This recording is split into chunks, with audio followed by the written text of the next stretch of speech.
Assalamualaikum warahmatullahi wabarakatuh. Halo teman-teman, hari ini saya akan membahas materi pembelajaran sosiologi kelas 12 bab 3, yaitu tentang ketimpangan sosial. Apa sih ketimpangan sosial? Ketimpangan sosial disebut juga dengan kesenjangan sosial.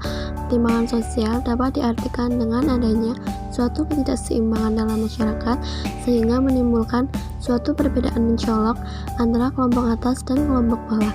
Ketimpangan sosial biasanya berkaitan dengan perbedaan kualitas hidup antar kelompok dalam masyarakat. Ada faktor penyebab. A. Faktor alami. 1. Perbedaan sumber daya alam.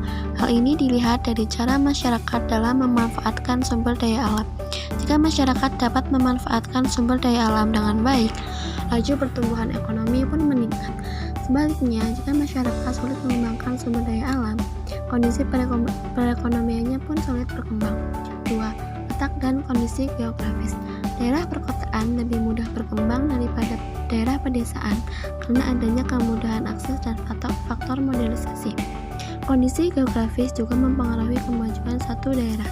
Contohnya, penduduk yang tinggal di dataran rendah lebih mudah membangun berbagai infrastruktur, sedangkan penduduk yang tinggal di dataran tinggi terkendala pada bentang alam karena tidak semua lahan di pegunungan dapat dijadikan sebagai lahan pertanian. Adapun faktor non-alami. 1. Pengaruh globalisasi. Globalisasi ini kan mendunia. Jadi, jika masyarakat mampu menyikapi globalisasi secara tepat, mereka akan merasakan manfaat dan mengalami kemajuan. Sedangkan masyarakat yang tidak mampu memanfaatkan globalisasi secara tepat tidak akan mampu dan mengalami ketertinggalan. 2. Kebijakan-kebijakan pemerintah. Salah satu contohnya adalah transmigrasi, yaitu perpindahan penduduk dari wilayah padat ke wilayah yang jarang penduduknya. Program ini berdampak pada penduduk asli, karena jika penduduk pendatang lebih maju dibandingkan penduduk asli, maka ketimpangan sosial pun akan terjadi. 2. Faktor internal individu, yaitu dari diri sendiri. Terdapat dua kepribadian, yaitu positif dan negatif.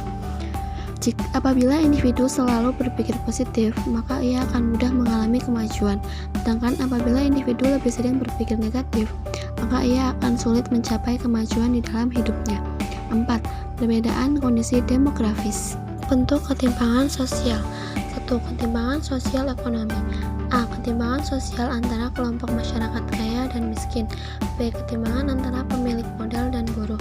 C. Ketimpangan pembangunan yang dipengaruhi oleh kebijakan pemerintah, antara lain desa dan kota, Pulau Jawa dan luar Jawa. 2.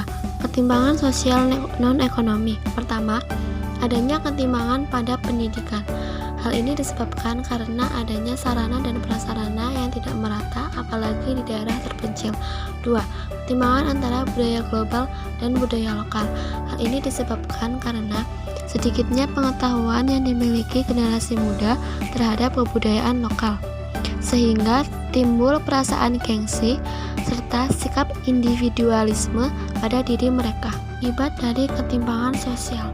Yang pertama, adanya diskriminasi sosial. Diskriminasi dapat diartikan bentuk perlakuan tidak adil yang diterima seseorang atau sekelompok masyarakat dibandingkan kelompok lain. Diskriminasi tidak hanya terjadi karena perbedaan ras, agama, ataupun suku bangsa, tetapi juga akibat ketimpangan sosial. Hal ini karena adanya faktor ketidakseimbangan dalam masyarakat sehingga menghasilkan kelas-kelas sosial baik disengaja maupun tidak disengaja. 2. Adanya kecemburuan sosial. Hal ini diakibatkan dari perlakuan yang diterima oleh kelompok masyarakat yang dibeda-bedakan atau terjadi pembeda terhadap kelompok masyarakat lain ketika mengakses sesuatu. 3. Monopoli. Dalam monopoli ada dua kelompok, yaitu kelompok subaltern dan kelompok elit, di mana kelompok subaltern ini adalah buruh, masyarakat miskin, petani, dan pelaku budaya lokal Indonesia yang tersisih.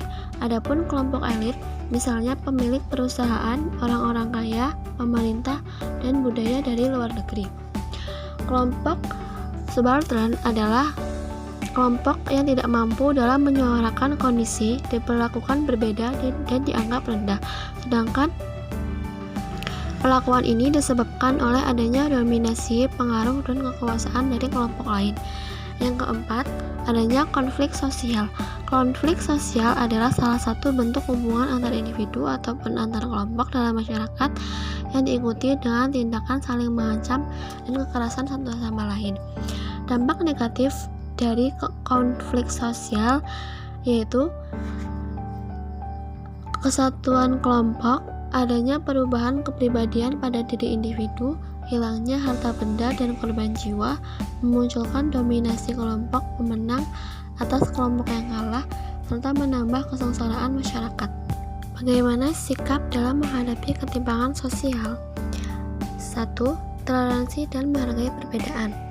Toleransi yaitu memberikan kesempatan pemeluk agama lain untuk menjalankan ibadah menurut ketentuan agama yang diyakininya. 2. Menemukan sikap empati sosial. Empati dapat diterapkan ketika menyikapi berbagai bentuk perbedaan dalam masyarakat. Sikap empati sosial dapat menjauhkan diri dari sikap sombong dan angkuh. Empati berpotensi mengubah perbedaan menjadi saling memahami dan mengerti secara mendalam. Kemudian, menemukan filantropi sosial. Filantropi adalah kemurahan hati. Kegiatan filantropi sosial berfungsi sebagai cara memperkecil jarak antara kelompok masyarakat kaya dan miskin.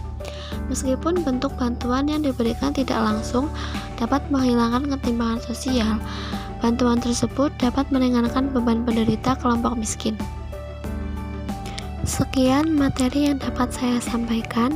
Semoga materi tersebut mudah dipahami oleh teman-teman semua ya. Terima kasih. Wassalamualaikum warahmatullahi wabarakatuh.